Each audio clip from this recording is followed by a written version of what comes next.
দর্শক মানুষজন official Facebook লাইভে আপনাদেরকে স্বাগত জানাচ্ছি। আপনাদেরকে সরাসরি যুক্ত করছি জাতীয় শহীদ মিনার প্রাঙ্গণ থেকে, এবং এই মুহূর্তে কিন্তু এই শহীদ মিনার প্রাঙ্গণে হাজারো শিক্ষকদের কিন্তু সমাবেশ, তারা কিন্তু সমাবেশ করছেন এবং দীর্ঘ 5 দিন ধরে কিন্তু তারা এই জায়গাটিতে অবস্থান কর্মসূচি পালন করে আসছেন। প্রতিদিনই তাদের গত সপ্তাহেও কিন্তু বৃহস্পতিবার পর্যন্ত সচিবালয়ে তাদের মিটিং ছিল।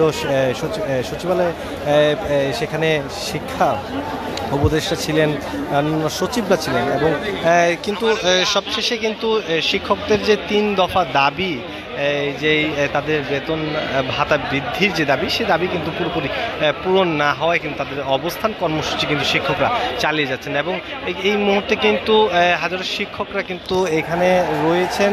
গতকালও কিন্তু আমরা বিভিন্ন বার্তা কিন্তু আমরা দেখেছি যে দক্ষিণবঙ্গ থেকে যে বিভিন্ন শিক্ষকরা কিন্তু তারা কিন্তু অনেক সংখ্যক শিক্ষকরা কিন্তু তারা লঞ্চে করে কিন্তু তারা ঢাকায় এসেছেন, এবং আজকে কিন্তু ভুকা মিছিলের কথা রয়েছে শিক্ষা ভবন অভিমুখে। তারা কিন্তু হাজারো শিক্ষকরা কিন্তু একসাথে হয়ে তারা ভুকা মিছিল করবেন শিক্ষা ভবন অভিমুখে, এবং অনেকের হাতেই কিন্তু সে ভুকা মিছিলে কিন্তু আসার জন্য তারা থালা নিয়ে এসেছেন। এবং